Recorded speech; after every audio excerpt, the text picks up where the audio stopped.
Our first History Hall of Fame recipient for 1996, Dale Anderson, is one of the modern-day pioneers who helped shape Scottsdale's future.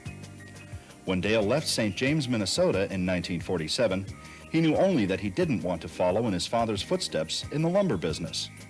After attending Gustavus Adolphus College, he joined the Marines and, after 3 years in the service, came to the Valley of the Sun to work for his commanding officer, George Giz.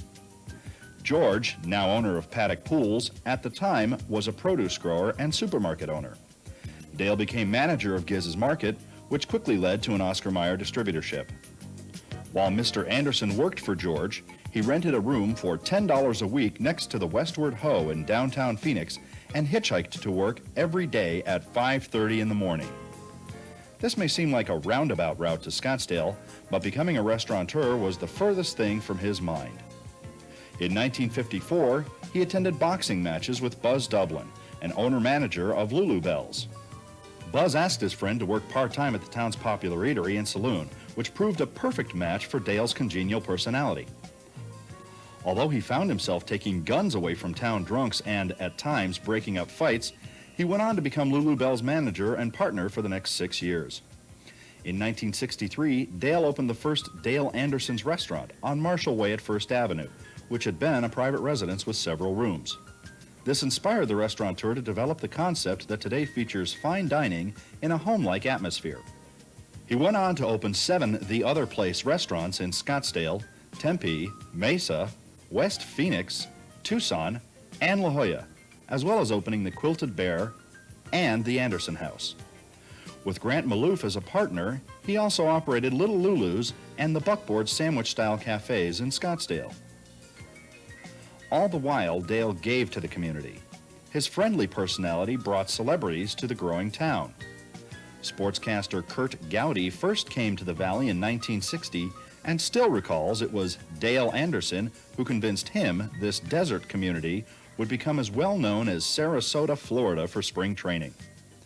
The honoree remembers it was Gowdy who inspired him to work in the community.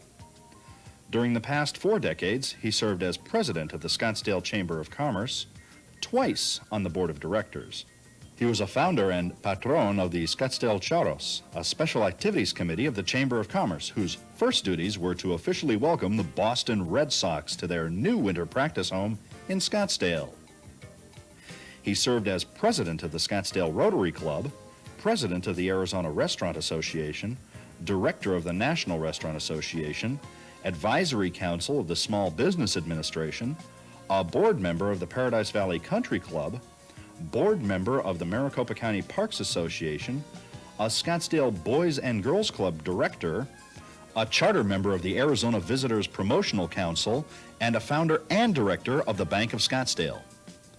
During the city's peak growth years, Anderson was involved in many areas of planning and development, including the citizen participation Scottsdale Town Enrichment Program, STEP, in 1967, and also has been active in the Prince of Peace Lutheran Church.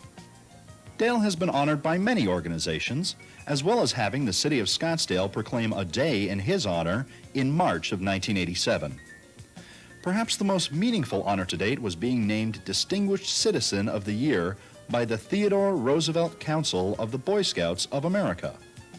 At the same banquet, Dale was presented with the National Distinguished Eagle Award, which is presented only to a 25-year Eagle Scout who has distinguished himself in his chosen career field. Dale's son, Scott, is active in the restaurant business and can be found greeting guests at the Quilted Bear. Before his death in 1994, son Eric managed the Anderson House and the Other Place restaurants. Dale is still overseeing the restaurant dynasty that he began more than 30 years ago.